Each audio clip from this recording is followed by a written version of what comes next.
Šie susitikimai, galima sakyti, yra reguliarūs.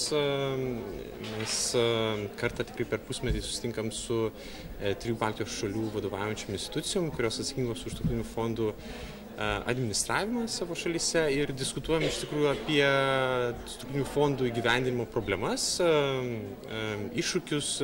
Taip pat šiame susitikime palėtėm ir pasirengimo dėl ateities programavimo periodo klausimus. Dar norėčiau pridurti, kad iš tikrųjų ne veltui pasirinkom druskininkus ir ne pirmą kartą pasirinkom druskininkus būtent šito susitikimo vietoje, nes laikom druskininkus kaip struktūrinių fondų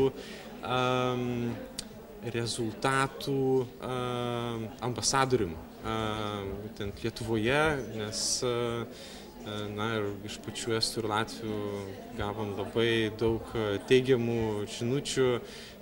Vakar turėjo progos tiesiog aplankyti, pasivaikščioti po druskininkus ir akivaizdu, kad beveik kas antras objektas yra pažymėtas struktūrinių fondų, lentelėmis, tai iš tikrųjų tuo labai džiaugiamės.